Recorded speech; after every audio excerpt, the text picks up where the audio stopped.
Guys, you're gonna have to forgive me because I'm about to geek out, okay? I have an interview with one of my most anticipated games of 2011, Sword of the Stars 2. This is a 4X space combat empire simulator. It's one of the first games that I know that took into account that space is vast, it's mysterious. You're gonna run into a lot of unknowns in addition to the regular factions and enemies that you're fighting for control of the galaxy. So every once in a while, some grand menace, as they're called, would show up at your home planet or in space. Like for example, there was like a peacekeeping alien, the Enforcer.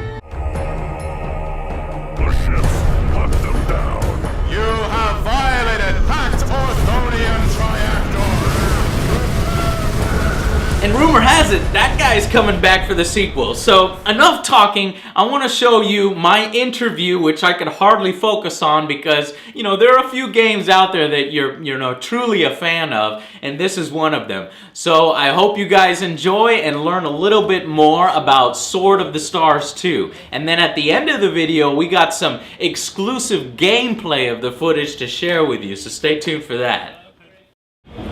Dude. What's up, Chris? How's it going? Angry Joe here. Have a seat. Oh my gosh. Sword of the Stars 2. I want you to try to get... The mic will be alright. You try to film a little bit of the screen if you can. I got two screens, so I can do this. There you go. Thank you. Let me see how it looks here. Oh, perfect. Okay. And then I'll just... Okay. I'll hide my copy there. Oh my god. This is on my top 10 most anticipated games of 2011. I've told everybody about it. They're like, what is this game? We've never heard of it because they aren't normally, Sword of the Stars fans. Yeah. And so we've got to kind of give them a primer into the series. Obviously, it's space combat, my favorite thing. So tell us a little bit about Sword of the Stars 2. All right. So Sword of the Stars 2 is picking up where the first one left off.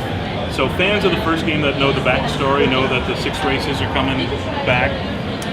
This time they're all in allying up against. Did you see these guys? Yes, we need to see this. Can you see this? Yeah. This is the bad guy. Here is one of the larger ships. I'm not sure if you can see that. No, we're not kidding. This is what's got me so excited about the game because you see space combat games every once in a while. You know, these guys are one of the few people that are still doing this 4X space combat genre. But not only that, but I've always wanted them to do some of the more interesting stuff like space monsters, and look at this thing, tentacles. Do these actually wrap around the ship? And does that factor into combat? Off camera, I'll show you a cinematic before you go. Okay, damn, let's see. Okay. All right, let's get started. So the 6 races are back, all very unique from one another. We wanted people to play the races they identified with the most, but we also wanted it so that if you mastered one race, you had 5 other races you still had to master, right? We wanted like 6 games in one. The game is all about replayability, the first game, and the series now continues with the second game, same idea. So randomized tech trees. Back. Everybody loves them. Keeps games from getting stagnated, no optimal paths. Randomized star maps, so you can never count on how many planets and what type of planets around the star. Mixing and matching to design your ships, so the 3-section building is still there, putting your weapons on. Building your own ships, yeah. So, I just want to see how long I can keep you on the hook here before I actually hit the game. So, quick and dirty. One of the few games I geek out for. I'm sorry. I'm supposed to remain composure, journalist mentality. Alright. Not the final game, the final build. So you see your star map here. Set it up exactly as you like it. If you're a guy who just wants to play against the AI and have a quick game, go for it. If you're the guy who wants to have like a massive game with your buddies, get in there and have the 8-hour every Sunday for 4 months. Exactly. Get in there with your races as you like them. Take the Mariki this time, and you're right into the game. So people who played the first game will recognize the 3D star map is back. Nice. This time we're creating really specific shapes to the galaxy, but all those stars and their planets are still randomized. So again, the replayability is there that players can play a map that they find is their favorite, but will never be able to count on. And I know if I get to planet X, it has 4 planets that are fantastic. None of that. You're always going to have to think on your feet. We give you all the simple overview information, so you're not swamped. You can see your planets. You can then dive down to see about your fleets. You can even then, here we are, go into the homeworld. If you want to see more information about your homeworld, there's it there. You can also get a look at it, so you know how to identify it in the game. Jump back out, play around with your economy, of course. Yeah, so in the original, it's a little bit, they didn't want you to micromanage so much. It's not like you're building like every single small little aspect of your empire. A lot of it, you had administrators and you can just move sliders around. Is it still sort of like that?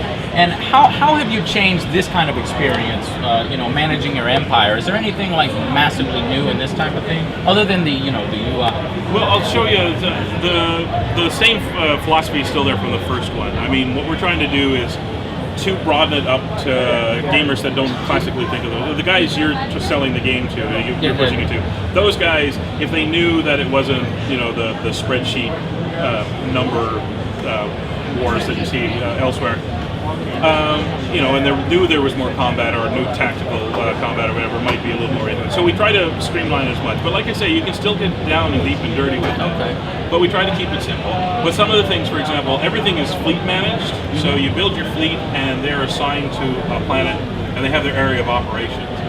And then you can start setting up missions for them. So you look around, I know there's planets there. Mm-hmm. I know there's 2 planets there and an asteroid field.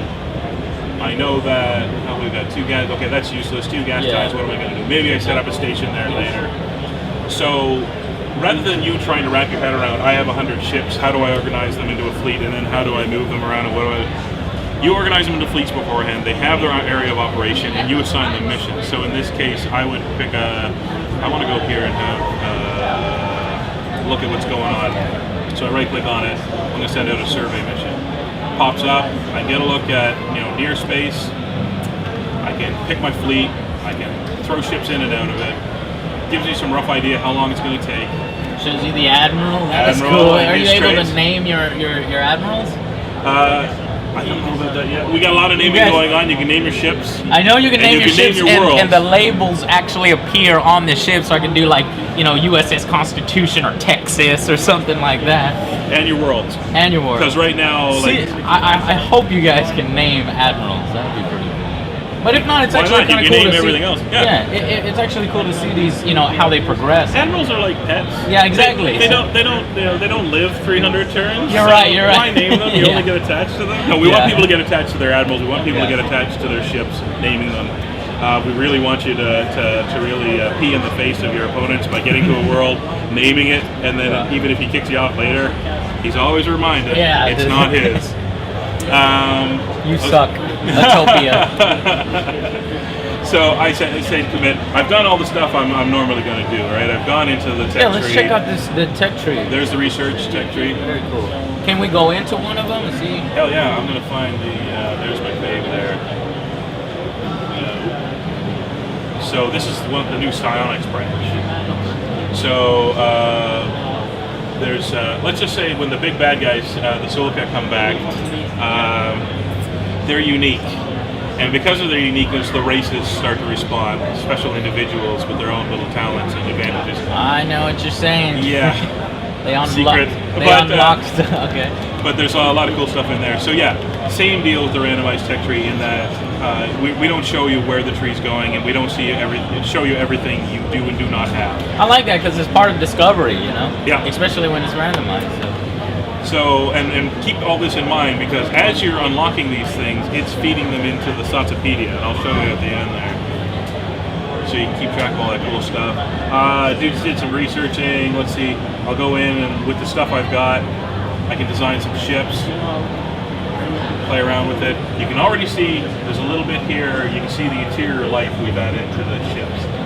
Interiors to the ships, energy, crew, supply. Exactly. So how does that factor into, combat and stuff, like crew, for example? I will show you. It's all about the operational efficiency of the ship is what it comes down to, right? So bear those in mind. I set up the ship the way I want it, and then I can quickly jump in, have a look at it, see how I like it. Can we name a ship and take that ship into combat right now? Right now, not on this guy, not in the design. You can see it's got the default light carrier on the side. Okay, so that's where the name would go right there. Yeah. That's cool. So you know which ships are kicking your ass. You can make a note. Oh man, the graphics engine looks so much better than last time. The guys put a lot of work into it. It's so detailed. I mean, we've sold. And this is still early, isn't it? Yeah, we got a ways to go yet. So here we are back out. Let's take one of these bad boys into combat. Well, let me just quickly here. I'll show you what I was. Oh, you got some else? So remember, I had the survey mission. Oh, that's so I right. had my turn. I head out. He's going to take a few turns, and then he's going to report back. There we are. Not final build, so it could be filled with information about who's there and how good the planets are.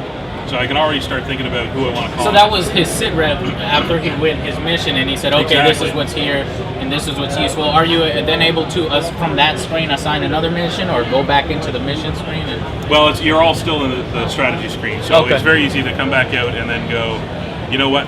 Let's. I want to colonize. I want to see what's there. So of the two planets, they're both not bad. They're both within the hazard rating that I can work with. So again, you pick your fleet, who's in it, maybe add some more colonizers. Send them off. I'm kind of artificially hard-clicking enter. Yeah. I'm not paying attention to my research, but normally you would. Ta-da. There Like you I go, said, colonists So down we there. can put in Angry Joe Colony World. There you go. Ta-da. So whatever the Chanor 1 would now be, Angry Joe. And then from that point, as I'm expanding out and as they're expanding out, that shift from civilization type game into total war takes over. When I bump into somebody, this is the part that Yeah. you're this is wiggling. the- It's awesome. This is the part that gets me all riled up, space combat. And the fact that all the races, they move differently across the map, right? They got different types of technologies. Exactly. So I come in, here's my command ship, move out to my sensors manager so I can see my entire solar system, where all my fleets are, position where the enemy's at. I can come back in, and it's not clearing properly, but there's the hint at how those interior systems we were talking about work. So let me show you here. So players can get in there. It's very easy to click once to select, click once to move, click to fire. But for the hardcore gamer who wants to get in there, You've got the UI, the overlay. That's cool. Is this like, is that where the shields are, and then the ship starts taking damage? Absolutely.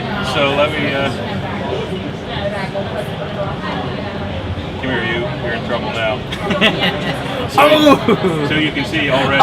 Oh, that is really cool.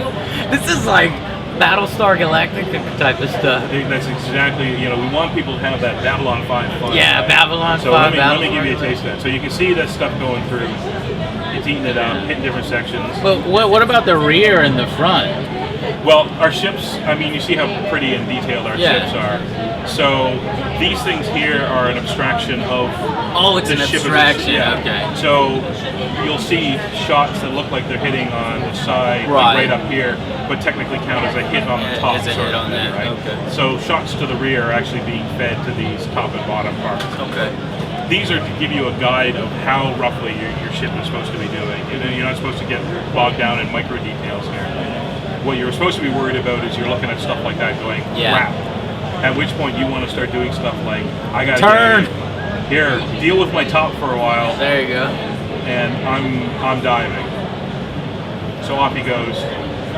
And this is where you'll notice a big difference from the first game. People are playing on 3 combat planes. Very nice. So you'll remember the first game, you go from strategy to 4 or 5 minutes of battle, and then at the end everybody retreats back, you do your strategy. It keeps a nice balance back and forth between the two. And the idea, we want to keep that, but we really want to expand for people the 3D combat thrill. So there's still a maximum limit to the ships that you bring based upon the command modules? Yeah, exactly. Okay. As we joke with people, like, I want 1 million ships, and it's like, we'll give you 1 million ships provided they're cubes. Yeah. So, we have these. No, I'd much rather have quality over quantity. We really want people to have the tech. Because your ships start to have personality, especially when you start to name them.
And that's where the interview ends. Basically, there was a few more things that they're not ready to reveal yet, but I can tell you there is a whole lot more coming with this game. And they're already talking about what direction the Sword of the Stars 2 universe can go in the future, like ground combat. Like I said, really exciting stuff coming up for this game. Its target release date is September, but I told the guys, you know what? Take as long as you need for this game and we will enjoy it when it comes out. So I hope you guys enjoyed Sword of the Stars 2 and that exclusive gameplay. I'll see you guys on the next Angry Joe Show.